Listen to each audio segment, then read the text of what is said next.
Bismillahirrahmanirrahim. Assalamualaikum warahmatullahi wabarakatuh. Alhamdulillah, terus menerus kita memuji Allah Subhanahu wa taala, Rabb kita, Zat yang Maha Pengasih, yang Maha Penyayang, yang hari ini memberikan kesempatan kita untuk hadir kembali di buminya, menumpang hidup di buminya untuk memanfaatkan apa yang ada di buminya ini. Dengan kata alhamdulillah itulah Allah memberikan begitu banyak kelimpahan, kasih sayang, rahmat, petunjuknya kepada kita semua. Dan tidak lain tidak bukan kita semakin paham bahwa tujuan hidup kita ini tidak jauh dari ibadah dan ketaatan kepada Allah. Kebahagiaan kita hidup Bapak sekalian hanyalah satu, yaitu ketaatan kepada Allah. Semakin taat seorang kepada Allah, maka semakin bahagia hidupnya. Barang siapa yang tidak taat pada Allah, maka pasti hidupnya sengsara. Nabi SAW pun sampaikan bahwa beliau meninggalkan dua perkara yang disitulah kita boleh atau kita bisa ambil pelajaran penting, dan itulah petunjuk hidup kita. Ya, petunjuk hidup kita yaitu Al-Quran dan sunnah Nabi SAW. Ketika baginda Nabi SAW mendapatkan wahyu terakhir yang kita sering mendengar wahyu tersebut atau mendengar atau membaca dalam Al-Quran, yaitu berbunyi a'udzubillahi minasyaitonir rajim, al-yauma akmaltu lakum dinakum wa atmamtu 'alaikum ni'mati wa raditu lakum islami dina, bahwa agama Islam ini adalah agama yang sudah sangat cukup sempurna semua, dari semua sisi, dari semua lini, apapun kita bisa contoh. Bahkan Nabi SAW sudah mencontohkan itu dari bangun tidur sampai beliau mau tidur lagi. Maka tinggal ambil contoh itu sekalian dan jadikan itu sebagai pedoman hidup kita. Nabi kita SAW tidak diutus menjadi seorang dokter, tidak diutus menjadi seorang tabib, tapi beliau diutus untuk menjadi rahmatan lil alamin. Maka kalau kita ambil pelajaran besar dari bagaimana keseharian Nabi, maka harusnya umat Islam menjadi umat yang paling sehat, paling kuat, paling bersiap dengan segala apapun kondisi. Karena Nabi pun sudah sampaikan bahwa mukmin yang sehat, mukmin yang kuat jauh lebih dicintai Allah Subhanahu wa taala daripada mukmin yang lemah. Maka hari ini semoga Allah mudahkan kita untuk belajar sharing tentang sedikit mungkin konten buku ini, dan alhamdulillah tadi ada sedikit ilham gitu kan. Ternyata Masya Allah, semakin kita mentadaburi ayat-ayat Allah, semakin kita mudah sekali untuk memperbaiki kondisi kesehatan kita, khususnya umat Islam saat ini. Saya sering sampaikan bahwa umat Islam harusnya menjadi umat yang paling sehat harusnya. Karena semua protokol tanda kutip dalam Islam itu sudah sangat lengkap, khususnya berkaitan dengan kesehatan. Alhamdulillah hari ini buku saya yang pertama ini dulu ya. Jadi awalnya buku ini memang saya tanda kutip mungkin iseng-iseng gitu kan. Apa yang saya bisa lakukan untuk menjadi amal jariah saya. Akhirnya kepikiranlah bahwa menulis buku mungkin ya. Dan akhirnya pilihan itu jatuh pada Syamil atau Sigma. Alhamdulillah akhirnya bukunya sudah sejak mungkin 2007 tahun atau 78 tahun yang lalu sudah ada. Alhamdulillah, cuman waktu itu memang belum banyak yang tahu, dan entah kenapa Allah takdirkan sekarang. Saya jujur tidak berharap menjadi seleb seperti kata Pak Samsu tadi, wallahi tidak. Yang diomongin cuman kunyit ya, serai ya, apalah gitu, seperti itu aja. Ya, makanya saya memang lebih senangnya memberikan kajian-kajian itu di masjid, karena saya memang maunya masjid itu menjadi pusat penyehatan umat. Alhamdulillah, mudah-mudahan hari ini ada juga bapak-bapak dari direksi Syamil dan dari direksi BNI Syariah. Semoga dengan kerjasama ini kita bisa lebih syiarkan masjid nanti mudah-mudahan menjadi pusat penyehatan umat. Ada beberapa sebenarnya program-program saya yang saya berharap nanti kita bisa kolaborasi bersama. Baik Bapak sekalian, mungkin dalam waktu yang tidak panjang ini saya mungkin akan memberikan beberapa tips saja ya, karena memang kalau kita bicara tentang kesehatan itu multifaktor banget ya. Tapi ingatlah bahwa Islam memberikan sebuah konsep penyehatan yang sederhana tapi sangat bermakna, sangat bermakna. Jadi kalau kita ikutin pola-pola itu sebenarnya banyak penyakit yang bisa hilang. Contoh, ada beberapa waktu lalu ada seorang yang mengabarkan, ada teman lah gitu kan, dia cerita, ini belakang nggak kelihatan katanya. Belakang kelihatan nggak? Nggak kedengeran, nggak kelihatan. Saya disuruh berdiri katanya. Berdiri aja. Oh baiklah, mengikuti keinginan. Ya baik. Jadi kemarin itu Bapak sekalian teman-teman, ini saya megang kunyit. Dari tadi saya ngamatin kunyit. Apa nih kunyit ini kan? Nanti kita akan bahas sedikit kunyit. Dan nanti ada resep baru yang belum saya share. Nanti berkaitan dengan kunyit ini untuk memperbaiki badan kita. Baik Bapak sekalian. Jadi kemarin ada beberapa waktu lalu saya bertemu dengan ada kru TV lah, mereka cerita ada pasien dalam acara mereka ada ruqyah seperti itu, yang di ruqyah kemudian pasien tersebut ya seperti biasa karena mungkin ada gangguan jin atau sihir, akhirnya bereaksi. Setelah pasien itu tenang, orang itu tenang, teman-teman sekalian, akhirnya si pasien tadi ya dikasih kurma sama tempe yang kita sering buat itu ya, mungkin sudah pernah dengar ya. Jadi pasien tadi dikasih kurma sama tempe, dan subhanallah, masya Allah, ternyata ketika habis dia makan kurma sama tempe itu, ternyata pasien tadi bereaksi yang sama seperti halnya waktu dia diruqyah tadi. Jadi seperti orang kena jin lagi gitu kan. Terus saya tanya kepada mereka, saya bilang, apa komentar ustadznya? Saya bilang, jadi ustadznya bilang memang ternyata jin tuh nggak suka makanan sehat. Iya, jin tuh nggak suka makanan sehat. Dan waktu ditanya sedikit ya, apa makanan jin itu? Ternyata asap rokok salah satunya. Ya, salah satunya. Ya, jadi saya pernah berpesan bagi yang merokok, tidak apa-apa, teruskan merokoknya, jangan lupa baca basmalah ketika mau merokok, dan ketika selesai rokoknya ucapkan alhamdulillah. Ya, sudah menginstal gen awet muda. Gen awet muda maksudnya memang rokok tuh bikin awet muda, nggak sempat tua mati duluan, awet mudanya kata guru saya gitu. Baik, jadi ternyata memang mereka memang nggak suka. Jadi memang jiwa kita itu, teman-teman sekalian, ya ruh kita ya, atau iman kita itu, kolbu kita sering sampaikan, memang dia nggak suka dengan makanan nggak sehat. Ya, dia nggak suka dengan makanan nggak sehat, apalagi nggak halal. Ya, dia sukanya dengan makanan yang halal dan thayyib dan tidak berlebihan. Itu sebabnya dalam Islam sering saya sampaikan bahwa dalam kajian-kajian saya sampaikan bahwa masya Allah ternyata kalau mau ngobatin penyakit itu gampang. Ya, seperti tadinya Pak Samsu gitu kan, ngerti ini masalahnya apa gitu kan. Tubuh kita tuh sekarang saat ini kenapa jadi masalah? Karena pertama dia yang justru malah kita tidak banyak kasih nutrisi atau kasih zat gizinya, itu justru malah organ yang paling penting dalam tubuh kita. Organ tersebut namanya apa? Kolbu. Kita nggak tahu organ itu letaknya di mana, tapi Nabi pernah menyebutkan sebuah hadis, kata Nabi apa? Iza sholahat sholat jasad kulluhu wa iza fasada jasad kulluhu. Contoh begini, kurma ini makanan sehat teman-teman sekalian, ya, sangat sehat ya. Ya, dia mengandung besi, dia mengandung kalsium, dia mengandung berbagai macam bahan penting dalam tubuh kita. Tapi kalau seandainya kurma ini dimakan berlebihan, pasti muncul masalah seperti itu. Nah, pertanyaannya, bagaimana kurma ini bisa menjadi makanan buat raga kita? Ya gampang, tinggal ambil kurma, makan, selesai, sehat kita. Tapi pertanyaannya, bagaimana kurma ini bisa menjadi makanan buat kolbunya kita? Caranya adalah Anda makan 1, 2, 3 butir kurma, lalu kurma tadi Anda kasih ke orang lain. Paham ya? Anda kasih ke orang lain, maka dia akan menjadi makanan buat kolbunya kita. Berupa apa? Berupa kasih sayang, berupa cinta, begitu. Ya, jadi waktu kita memberi sesuatu kepada orang lain dalam bentuk sedekah, sebenarnya kita bukan memberi fisik, tapi kita meluapkan perasaan atau mengalirkan atau menyalurkan perasaan kita kepada mereka. Itulah yang Nabi katakan, semakin sehat kolbunya, semakin sehat raganya. Jika kolbunya bermasalah, pasti raganya akan ikut-ikutan bermasalah. Ya, dan itu bisa kita pakai sebagai salah satu bentuk pengobatan. Itu sebabnya sering saya sampaikan di berbagai kajian saya katakan, coba ketika lagi ada sakit, jangan ujuk-ujuk datang kalau misalkan nggak emergensi. Jangan langsung katakanlah datang ke rumah sakit kalau tidak darurat ya. Jangan datang langsung ke terapis, ke herbalis, ke pembekam, jangan. Datang dulu ke Allah. Temui Allah. Berwudu dulu, sholat 2 rakaat, minta petunjuk sama Allah. Karena bisa jadi obatnya, sakitnya seseorang itu hanya mungkin dari sedekah yang berikan pada orang lain. Disebutkan dalam sebuah riwayat, kisah di Saudi Arabia, ada seorang wanita sekalian. Wanita Saudi ini dia subhanallah kena kanker. Sudah cukup parah kankernya, dan dokter mengatakan gak lama lagi usianya dengan teori pengobatan yang ada. Dan dalam rumah dia itu ternyata masya Allah ada seorang wanita yang bekerja. Wanita itu orang Indonesia. Menariknya setiap per 2 jam wanita tadi, orang Indonesia tadi itu pergi ke toilet, ke kamar mandinya. Apa yang dikerjakan? Dia awalnya bingung, ini apa nih orang, kenapa bolak-balik kamar mandi?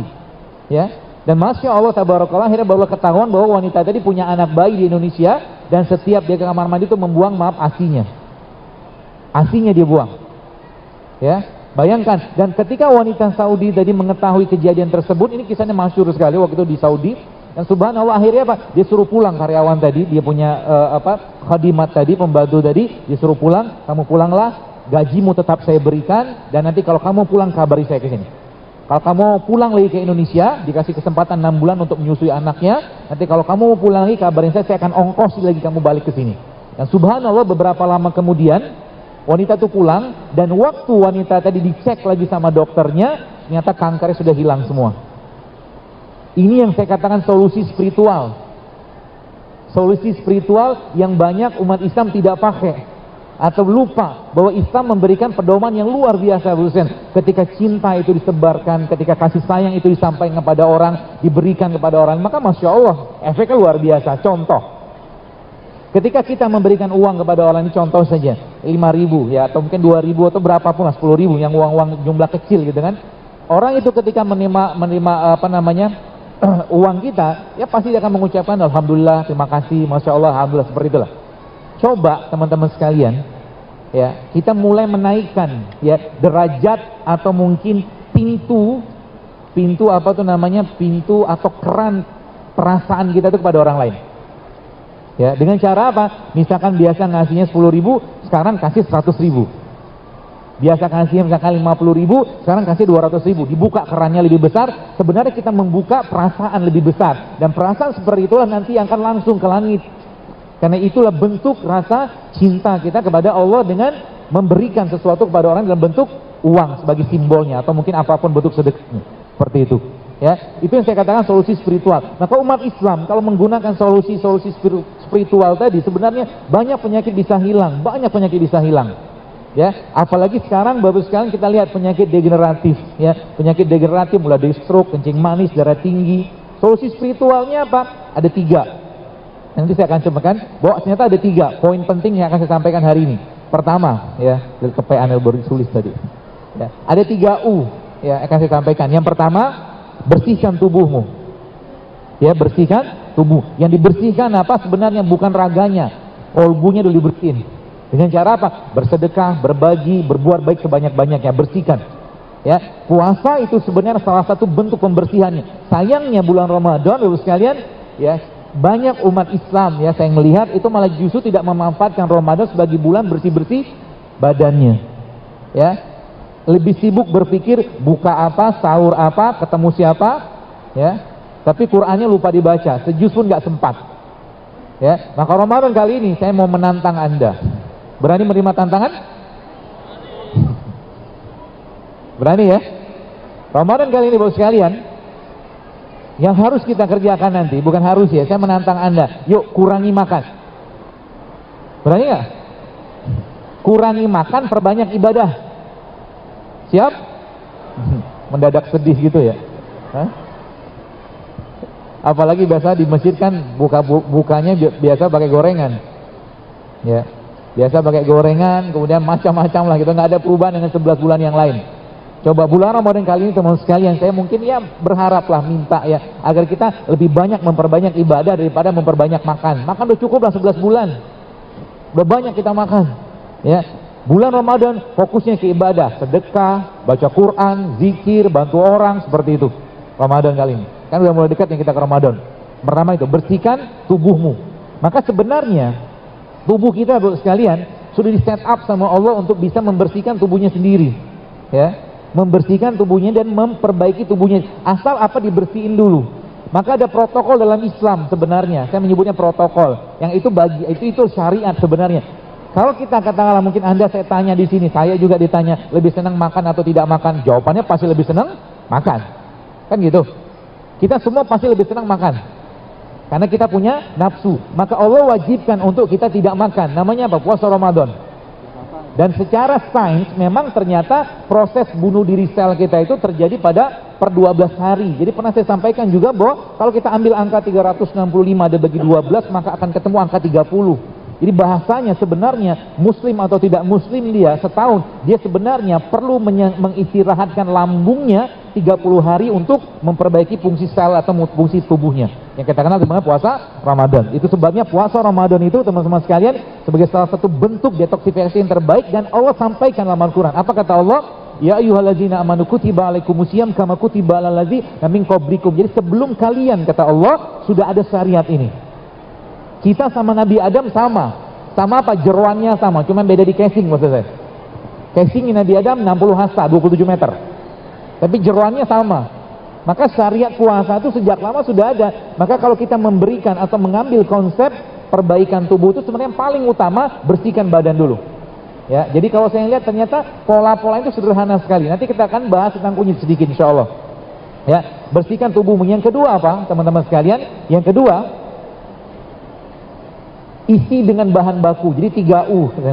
Pertama, bersihkan tubuhmu. Yang kedua, isi dengan bahan baku. Baik, kita lihat badan kita. Isi badan kita ini apa? Kalau dibongkar-bongkar ada gen segala macam, isinya cuma asam amino. Yang kita kenal dulu dengan adenin, tirosin, guanin, sitosin, ATGS. Isinya asam amino. Maka Allah Subhanahu wa taala memberikan kepada kita di muka bumi ini asam amino terbaiknya. Salah satunya apa? Ini kan, kurma. Maka Nabi SAW pernah sampaikan bahwa rumah di dalamnya ada kurma, maka rumah tadi tidak akan kelaparan. Asam amino yang kedua yang terbaik apa? Madu. Jadi isi dengan bahan baku. Maka habis puasa kita disunahkan untuk berbuka dengan kurma, bukan gorengan. Gorengan ya, boleh nggak makan gorengan? Boleh. Gorengan halal nggak? Halal. Sehat nggak? Kenapa dimakan? Enak. Penyakit nggak itu? Kalau semua makan untuk enak, penyakit namanya. Ya, teman-teman sekalian gitu ya. Jadi isi dengan bahan baku ya. Dan ada bahan baku yang ketiga yang ada di Indonesia nih. Yang subhanallah kalau ini dipakai teman-teman, Masya Allah luar biasa. Harusnya Indonesia ini menjadi negara paling sehat di dunia, negara yang paling bebas kanker harusnya. Kenapa? Kita sudah punya satu bahan baku yang luar biasa. Jadi kalau kita lihat begini, misalkan begini ya, jeruk ya, atau jeruk nipis kayak begini. Lihat, kalau kita mentadaburi apa yang Allah ciptakan, kita semakin Masya Allah, Rabbana ma khalaqta hadza batila. Lihat, ada apel kayak begini meskipun impor. Apel ya. Apa persamaan mereka ini? Dua ini sama-sama buah. Lihat lagi ada pisang di sini. Atau jeruk lah. Apa persamaannya? Allah menciptakan mereka ada kulitnya. Ya kan? Semua ada kulitnya, teman-teman sekalian. Ada kulitnya. Kulit ini pelindungnya. Kapan waktu terbaiknya kita makan buah? Waktunya mungkin saya sampaikan pagi ya. Nih pagi kayak begini. Tapi saya sampaikan bahwa waktu terbaik makan buah saat buah tadi dipetik dari pohonnya, tapi nggak punya pohon. Masalah nggak punya pohon. Kenapa? Ketika putus dari pohon tadi, apa yang terjadi? Mulailah putus saluran energi, saluran nutrisi, gizi dari pohon tadi ke buah tadi. Itu sebabnya Allah memberikan pelindungnya kepada mereka ini berupa kulit. Ketika kulit ini dibuka, teman-teman sekalian, dibiarkan beberapa menit saja, apa yang terjadi? Pasti mulai kekuningan, kecoklatan karena ketemu oksigen, kan gitu. Maka sebenarnya kalau kita sekarang kan lagi heboh-hebohan, glowingan tuh, pakai berbagai macam produk-produk. Jadi sebenarnya kulit kita ini cerminan dari isi perutnya. Kalau perutnya, badannya sehat, kulitnya pasti bersinar. Syaratnya apa? Syaratnya dia harus perbanyak makan makanan yang tidak teroksidasi. Jadi kalau Anda ketemu dengan jeruk, habis dibuka langsung makan. Termasuk ada salah satu sumber, tadi saya sampaikan, ada salah satu sumber asam amino yang luar biasa baik di Indonesia, yang Allah lindungi dia dengan sangat luar biasa. Ada serabutnya, ada cangkangnya, ada dagingnya, dan di dalamnya ada air yang kita kenal sebagai air kelapa. Dan Masya Allah tabarakallah, kemarin saya ada kajian di Jogja, ada ibu-ibu cerita ke saya, ya Masya Allah semua kuasa Allah, bukan karena kita. Dia cerita ada dia penyakit kandungan lah, saya lupa namanya apa, dokternya sarankan untuk operasi seperti kista infeksi apalah saya lupa. Jadi dia cerita sebelum dia mau operasi itu akhirnya dia mengkonsumsi air kelapa yang muda itu, kemudian dia blender sama ini kunyit, ya, ambil kunyit dipotong dan dia tambahkan lagi dengan kurma. Masya Allah tabarakallah, teman-teman sekalian, apa yang terjadi? Tiba-tiba dari kemaluannya keluar gumpalan darah yang ya kayak klot gitu loh. Seperti itu. Modal itu doang. Kenapa? Coba lihat, kita belajar kunyit sekarang. Apa yang dilihat dari kunyit? Bentuknya kayak apa? Kalau kita potong, kalau teman-teman melihat ya, kalau kunyit nanti coba dibuka gitu, ini yang agak gedean. Kunyit ini kan Allah menciptakannya seperti apa? Kayak seperti pembuluh darah. Ya kan? Kalau pembuluh darah dipotong, penampang dibuka, maka pembuluh kayak begini. Maka sebenarnya tanda-tanda kebesaran Allah dari produk-produk ciptaan Allah udah sangat jelas. Maka kunyit ini teman-teman sekalian menjadi salah satu pembersih darah kan. Tapi kita punya satu sumber lagi nih, saya mau kasih aja resepnya nih. Ya, ini teman-teman bisa pakai, terutama yang sudah banyak masalah di badannya. Ya, nanti Anda ambil kunyit, potong aja kunyit kayak begini, lalu Anda blender sama, jadi kan gini, kalau kita lihat darah itu kan di dalamnya mengalir, jadi pembuluh darah dalamnya kan mengalir tuh darahnya. Ya, isinya apa? Beri dia pesan terbaik dari Allah melalui produk ciptaan Allah yang terbaik, salah satunya adalah habatus sauda. Ini nanti kunyit Anda ambil, ya kupas gitu kan, lalu teman-teman blender, ambil mungkin kunyit mungkin 1 ruas kayak beginilah, 1-2 ruas lah, 1 ruas cukup atau 1,5 ruas. Nanti Anda ambil mungkin 1 sendok makan atau 1/2 sendok makan habatus sauda bubuk, ya habatus sauda bubuk. Lalu blender mereka tadi dengan kurma. Dicoba, kapan waktu terbaiknya dimakan atau diminum? Malam, mau tidur. Kenapa? Lihat kata Allah dalam Al-Quran, malam itu adalah waktu terbaiknya untuk istirahat. Maka malam bukan waktu terbaiknya untuk banyak makan. Kasih petugas istirahatnya lebih atau petugas kebersihan lebih banyak. Siapa petugas kebersihannya? Ya salah satunya itu tadi, isi bahan baku. Jadi isi bahan baku itu asam amino.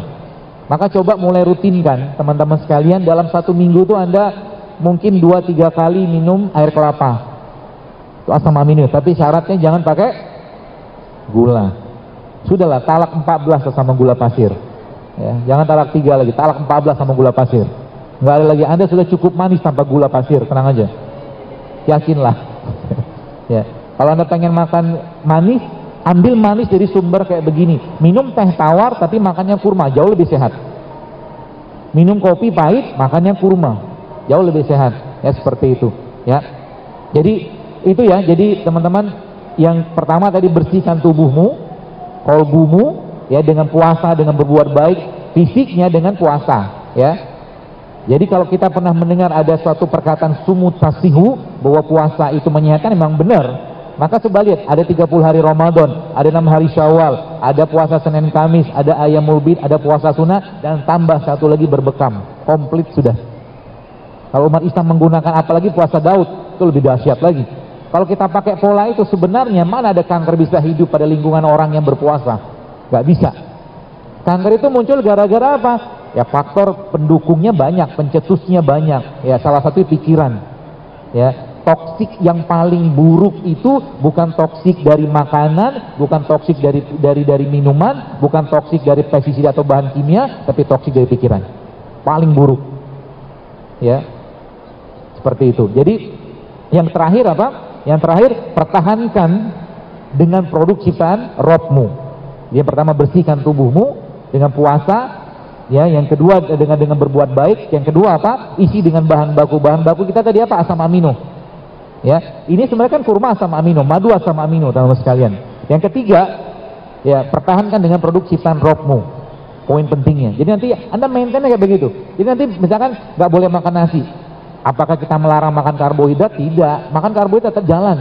Tapi cari karbohidrat yang sehat. Contoh karbohidrat, contohnya apa yang sehat? Beras merah, beras coklat, beras hitam, atau mungkin Anda makan kentang, makan jagung, atau mungkin makan ubi, bisa. Nggak mesti makan nasi putih. Ya, Anda makan nasi putih boleh nggak? Boleh, tapi coba diubah sedikit nasi putihnya sehingga nggak berat di badan. Ya, caranya gimana? Ambil bawang merah, bawang putih, serai. Ini nanti kalau mau bikin nasi ala-ala saya. Bawang merah, bawang putih, serai. Ya, Anda tumis dengan minyak zaitun api kecil aja, atau tumis dengan minyak kelapa. Tumis pelan aja sampai ada keluar aroma sedikit, kasih garam sedikit, kasih lada hitam, masukkan ke nasinya. Lalu Anda makan dengan apa? Dengan sambal yang terbaik, namanya sambal kurma. Sambal kurma itu isinya apa?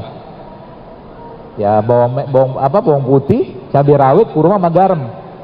Aduk-aduk tuh di nasinya, terus Anda cemplungin ke situ. Makanan terbaik untuk usus kita namanya apa? Tempe. Enak? Enak banget. Bukan nasi goreng itu, Pak. Nasi goreng. Mirip nasi liwet. Cuma nasinya apa? Karena nasinya sekarang ketika kita masukin cabai rawit, kita masukin bawang merah, bawang putih sama serai, dia ada teman nasinya, bukan gula sendirian. Sehingga buat badan kita nggak terlalu berat untuk dicerna. Ya, seperti itu. Jadi yang terakhir ya tadi ada pertahankan dengan produk ciptaan Allah. Indonesia kaya dengan produk ciptaan Allah yang luar biasa. Modal dua ini saja teman-teman sekalian kita bisa mendapatkan manfaat yang luar biasa. Nah ini saya kasih resepnya. Resep di samping yang tadi yang bisa pakai tadi yang kunyit tadi, kemudian habatus sauda sama kurma itu ada blender, ini bisa untuk promil juga resep ini. Ya baik bapaknya baik ibunya minum itu. Ya buat promil juga bisa dipakai resep itu. Jadi kunyitnya mungkin kasih air panas sedikit, ambil disaring lalu di blender sama habatus sauda dan kurma. Kurma dibuang bijinya. Ya, nah yang terakhir teman-teman sekalian, Anda bisa pakai ini. Ya resep ini isinya apa? Yang pertama jahe. Ya jahe. Isinya yang pertama. Cara bikin nanti saya ajarkan. Jadi yang terakhir kan pertahankan tubuhmu dengan produk ciptaan Allah. Allah gak mungkin iseng tanda kutip nyiptakan kayak begini di Indonesia Pak Bu, gak mungkin. Tujuannya apa? Pasti itu tujuan. Ya. Untuk apa? Untuk menjadikan penduduk negeri ini sehat dan bertakwa, karena sehat yang saya sampaikan harus bikin kita makin taat. Kesehatan yang Allah berikan kepada kita harus bikin kita lebih taat. Kalau tak taat dengan kesehatan, mungkin jauh lebih baik sakit untuknya dengan Allah gugurkan dosanya. Seperti itu. Bahan pertamanya ini jahe, ya. Yang keduanya kunyit. Yang ketiganya lengkuas. Yang keempatnya serai. Ya. Jahe, kunyit, apa tadi yang ketiga? Lengkuas, serai. Ya. Lalu itu Anda potong-potong rajang semua, kasih air panas, teman-teman sekalian. Lalu Anda ambil jeruk nipis seperempatnya lah, masukin di situ, ya. Setelah disaring masukin di situ, dan habis disaring Anda blender lagi dia sama ini kurma. Coba diminum nanti, efeknya coba rasakan. Syaratnya apa?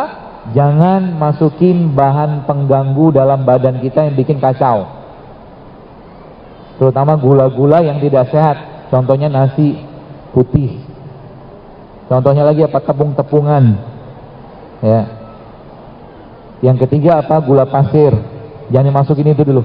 Kalau itu masuk, mereka kerjanya tidak optimal. Ya, coba mulai latihan tuh. Latihan bagaimana dalam 1 minggu ke depan, 3 hari dulu deh. Nggak makan nasi putih, nggak makan gula pasir dalam bentuk apapun, nggak makan tepung, sama nggak makan produk yang mengandung minyak. 3 hari dulu. Meskipun saya tahu godaannya berat, baru keluar Ivan di pojok kuliner loh. Latihannya sih nanti pojok kuliner kan. Boleh nggak makan begitu? Ya boleh, nggak ada yang melarang ya. Tapi coba ciptakan dulu kebiasaan sehatnya.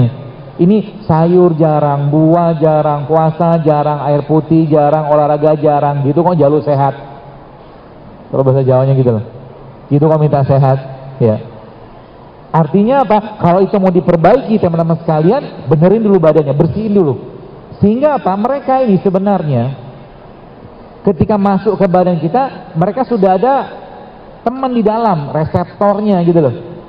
Jadi waktu dia masuk dalam udah cocok, ke jantung cocok, ke ini cocok. Ini yang saya katakan produk ciptaan Allah ini.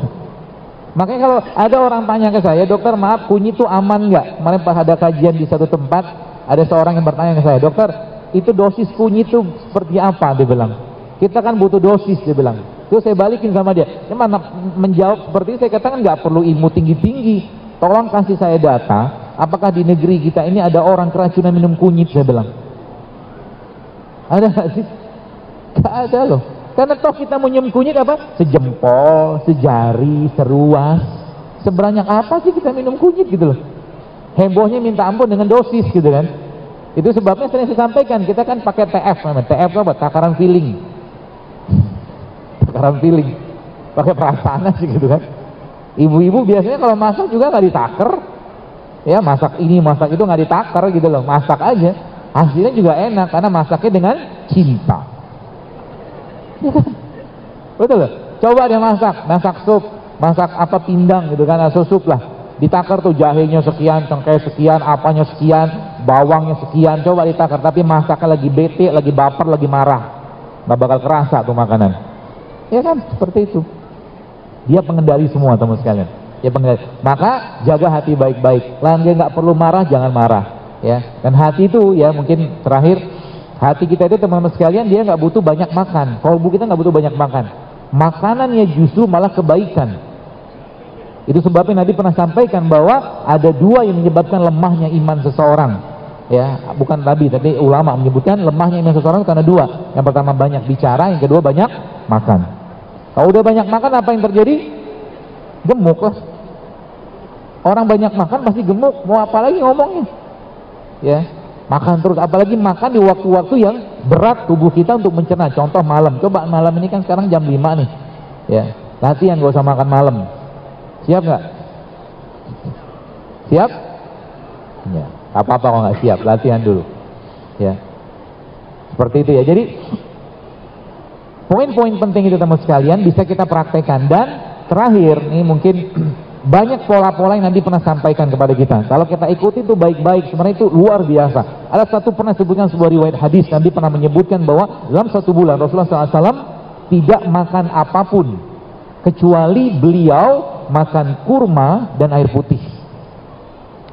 Pernah sebut dengar riwayat itu ya? Bukan Nabi miskin, bukan. Kalau Nabi mau mah tinggal minta. Tapi Nabi mengajarkan, dan memang dalam piramida detoksifikasi, piramid yang paling tinggi itu adalah memang puasa air. Jadi kalau nanti teman-teman ya yang mau promil, yang mau badannya sehat, yang katakanlah sudah sekian banyak obat masuk ke badannya, sudah sekian banyak katakanlah herbal nggak berefek ke badannya, dan pengen meriset ulang badannya, maka selama 24 jam Anda tidak ngapa-ngapain kecuali puasa. Puasa itu bukan nggak makan tapi minum air aja, hanya 24 jam. Itu seperti tubuhnya akan teriset sendiri, dan bagi laki-laki itu akan memboost up, akan mengeluarkan testosteron lebih banyak. Bagi laki-laki, bagi perempuan dia akan meriset hormonnya. Simple sebenarnya. Apalagi kita tambahkan dengan kurma. Tapi ingat jangan berlebihan juga kurmanya, karena kurma isinya apa? Gula. Gula kalau berlebihan juga bermasalah. Kita pernah mendengar dari seorang ulama besar ya, ulama Islam, itu pernah disebutkan itu matinya karena banyak makan kurma. Ada kayak begitu. Mungkin gak usah saya sebutkan namanya. Dia mati karena makan kurma terlalu banyak. Ya, kenapa? Kurma sehat, tapi satu hari makan kurma 1 kilo, diabetes juga dia. Madu kayak begini, subhanallah sehat luar biasa. Ya, maka madu tapi kita minum 1 hari mungkin 1 liter, ya kebanyakan. Ya, apalagi dengan saya pernah sampaikan bahwa sebenarnya kalau kita mengikuti pola-pola sederhana, dan kita ngikutin ritmenya sholat, gampang sekali. Teman-teman waktu mau sholat coba minum air putih satu gelas setiap mau sholat. Minum air putih 1 gelas setiap sholat. Apa yang terjadi? Lihat badan Anda. Karena waktu sholat itu adalah perubahan metabolisme di badan, dan perubahan metabolisme atau perubahan suhu di bumi waktu sholat itu. Sholat 5 waktu itu perubahan suhu bumi. Maka saat itu waktu terbaik apa? Untuk memberikan yang hidup kepada badan kita berupa air. Ya, nanti coba dilatih tuh. Waktu mau sholat minum air 1 gelas, sholat subuh 1 gelas, zuhur 1 gelas, asar 1 gelas, maghrib 1 gelas, isya 1 gelas. Ya mungkin sekitar 500 mili kebanyakan, mungkin 300 mili sudah cukup. Apa yang terjadi? Tubuh akan diperbaiki dan ditambah lagi dengan yang tadi saya sampaikan tadi. Ya, seperti itu. Jadi sebenarnya simple ya kalau kita mau nahan nafsunya aja. Contoh begini. Kalau sekarang saya ada 1 piring nasi goreng di tangan kanan saya, dengan 1 piring yang katakanlah makanan saya misalkan seperti kurma. Kalau saya tanya teman-teman, sehatan yang mana? Yang ini kan? Tapi kalau saya jujur tanya, yang dimakan yang mana? Kenapa dimakan nasi goreng? Karena enak, kan gitu kan? Nah, semakin banyak fitrah kita. Jadi ketika gini, kolbunya, hatinya, jiwanya bilang makanlah ini gitu kan, kita langgar terus menerus, lama-lama dia nggak berfungsi. Bawaannya pengen yang ini terus, akhirnya apa? Nafsu yang diutamakan. gitu loh. Makanya ada seorang dokter namanya Dr. Umar Al-Faruq dikatakan bahwa lapar itu elemen kedisiplinan pertama diri kita. Kalau Anda bisa ngontrol lapar, dia katakan Anda bisa ngontrol yang lain. Coba dilatih lapar nih, ya. Hari ini kan hari Sabtu nih, besok Ahad, kalau Anda pergi ke kondangan, kan banyak makanan tuh, ya. Anda mau berjuang di sana. Saya kemarin alhamdulillah ke Bukit Tinggi. Di Bukit Tinggi ini udah tahu kan, di pasar atas itu kan ada makanan yang nggak enak tapi enak banget. Sangat. Jadi ada teman saya bilang makanan Padang itu nggak enak tapi enak banget. Masalahnya kenapa ada rumah sakit stroke di Padang? Santan gitu loh. Silakan makan Padang, silakan makan yang enak tapi nggak sehat. Tadi silakan, tapi ingat Anda tanggung jawab bakar kalorinya. Tanggung jawab. Kalau nggak siap bakar kalori jangan makan, mendingan buah aja deh. Ya, mendingan buah. Nggak ada ceritanya orang makan buah gemuk. Nggak ada kan? Nggak ada. Makanya kalau orang bilang, "Dok, kalau nanti saya makan buah kebanyakan gimana?" Aman insya Allah, asal apa dibakar juga. Karena kan buah dingin, harus ada eksersinya juga, ya. Jadi mau makan enak, ingat bakar kalorinya. Lihat kalau mau makan, mulai sekarang teman-teman kalau mau makan pikirin baik-baik. Kalau saya makan ini, kira-kira bikin sehat atau bikin masalah? Ya, mikirnya kayak begitu. Kalau bikin masalah nggak usah dimakan, ya. Siap nggak begitu? Nggak mau jawab dia. Nanti ya kalau udah tercipta kondisi kita, pikiran kita udah senang kayak begitu, aman kita teman sekalian, ya. Banyak makanan kita bisa bikin tiap hari pun bisa. Contoh nih, ibu-ibu nih, coba pagi-pagi dibikin bapak-bapaknya tuh di rumah gitu kan, yang kalau sudah punya suami. Kalau belum ya maaf. Sepertinya banyak yang belum. Nanti ambil sayur tuh, sayur yang warnanya berbagai macam warna. Ada merah, ada kuning, ada putih, ada orange, ada ungu.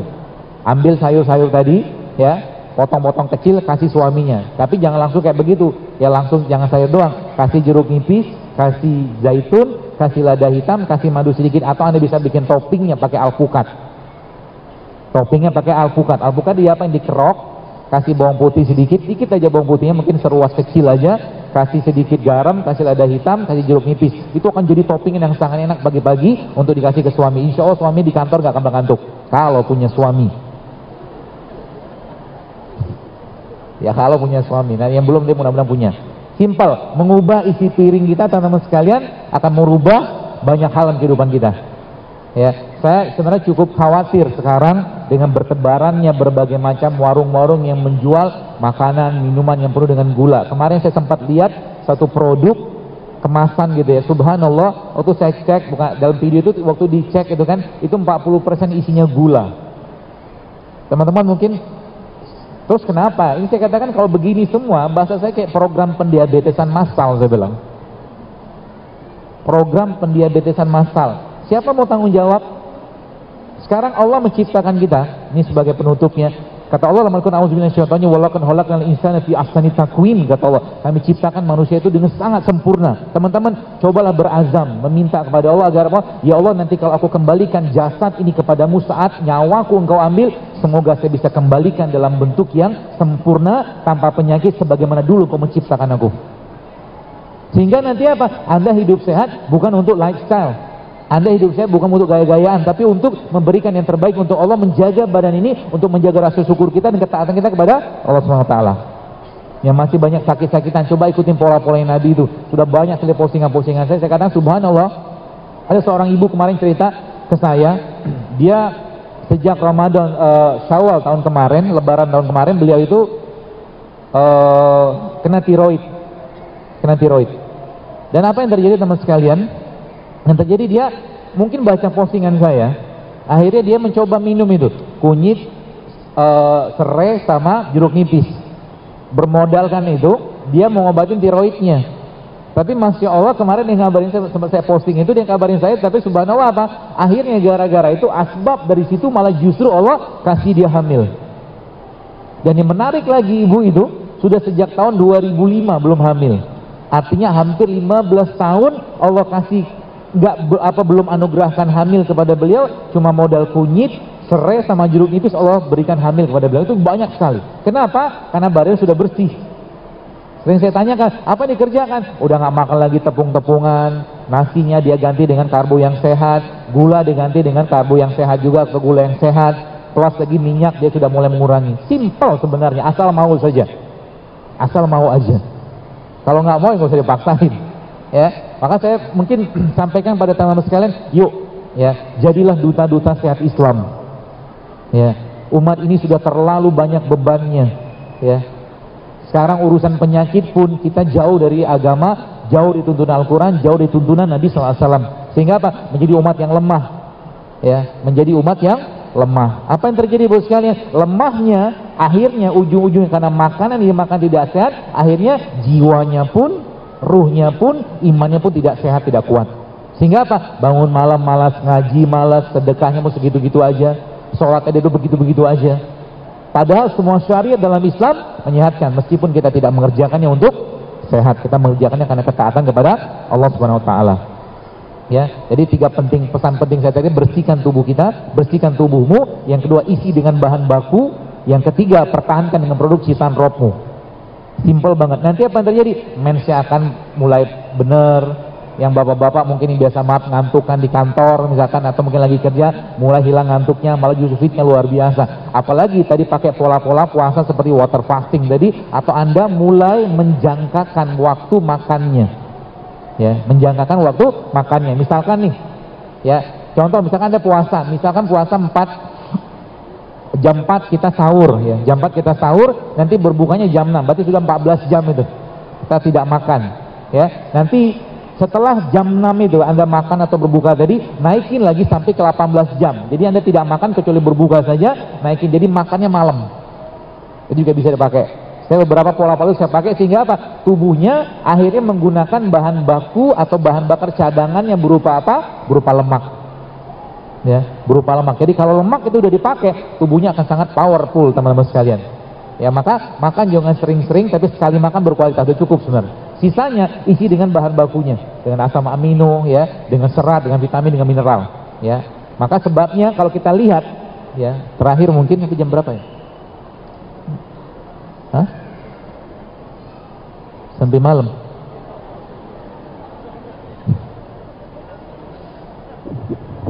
Kita sampai 17.30 tadi, kemudian ada sesi untuk tanya jawab. Baik, coba lihat alam semesta ini teman sekalian. Dari tumbuhan dan hewan yang Allah ciptakan, banyakan mana? Banyak tumbuhan loh. Lebih banyak tumbuhan yang Allah ciptakan. Dan kalau kita lihat gigi kita, ya memang tidak jadikan patokan baku, tapi benar, mungkin menurut saya gitu kan. Ada seorang dokter pernah mengatakan bahwa gigi manusia itu lebih banyak gigi yang berhubungan untuk mengolah makanan-makanan atau ya makanan yang non hewan. Karena 28 gigi seri dan geraham kita, 4 gigi taring.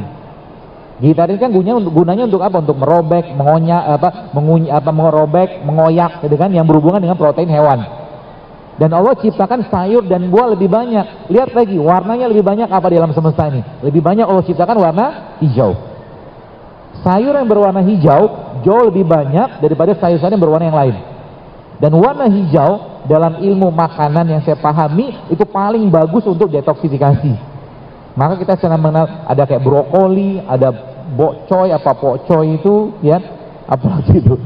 Itulah yang warna hijau itu, yang memang sayuran tadi punya fungsi detoks yang luar biasa ke badan kita. Seperti itu aja, apalagi kita menggunakan konsep-konsep begini. Ini Masya Allah, kalau seandainya ya, saya katakan teman-teman, lihat kayak begini, lengkuas, ada kunyit, ada seri, ada jahe, kan bentuknya nggak jelas kayak begini kan? Kan bentuknya nggak jelas. Nah, kanker itu bentuknya nggak jelas, kan gitu. Maka coba baca penelitiannya, kunyit anti kanker, jahe anti kanker, lengkuas anti kanker, boleh, Masya Allah, temulawak anti kanker. Kita pakai katakanlah rumus, contoh misalkan Anda yang di sini mungkin maaf ada yang kena gangguan atau masalah liver, fatty liver atau perlemakan di hati, gampang sekali ngobatinnya. Kasih bahan bakunya dia. Yang pertama tadi apa? Air kelapa contohnya.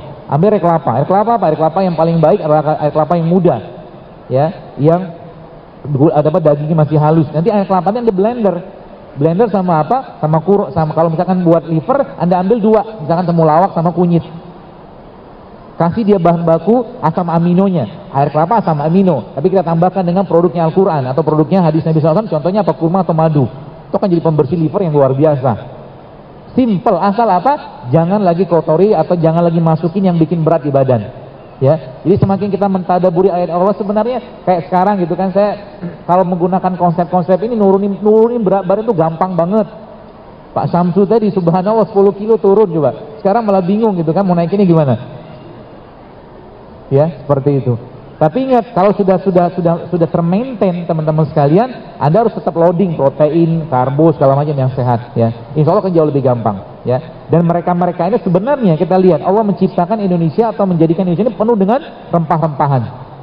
Jadi mulai sekarang saya mungkin kalau boleh menyarankan masjid-masjid nanti kalau lagi buka bersama atau lagi Ramadan, coba dibikin tuh kan gampang, kunyit, jahe, serai kan bisa dibikin tuh. Murah kan? Ya, mudah-mudahan nanti kita bisa bikin itu kedai-kedai JSR di setiap masjid gratis. Boleh gitu ya. Dan nanti tiap orang ke masjid suruh minum madu, suruh minum jahe, suruh minum kunyit, suruh minum serai, murah meriah. Ya semoga abang-abang pedagang sayur rempah-rimpangnya nggak denger. Nanti dinaikin lagi harga. Karena sekarang jahe sudah mulai naik harganya. Iya bener ya? Jangan-jangan ikut kajian dia. Mungkin. Ya seperti itu. Baik, mungkin begini teman-teman sekalian, dan mudah-mudahan bermanfaat sharing kayak ini, dan mudah-mudahan buku ini juga bisa teman-teman aplikasikan, dan kalau sudah dipraktekkan ya coba sampaikan pada orang lain ya, sehingga kita dapat pahala berantai semuanya. Siapa tahu dengan sekedar menyarankan kunyit, mungkin serai atau apapun bentuk-bentuk seperti itu, Allah sehatkan dia dengan kehendaknya sehingga dia bisa ibadah lebih baik seperti itu. Wallahu a'lam bishawab. Terima kasih atas perhatiannya dan semoga bermanfaat. Dan bukunya katanya ada di Syamil ya, teman-teman bisa dapatkan di depan sana, tapi nggak janji bisa tanda tangan atau tidak karena kelengar juga mau tanda tangan 1000-an gitu kan. Demikian, mungkin nanti saya coba tanda tangan yang bisa saya tanda tangan, mudah-mudahan ya nanti bisa dikoordinasi ya teman-teman di sini. Demikian, mungkin assalamualaikum warahmatullahi wabarakatuh. Assalamualaikum.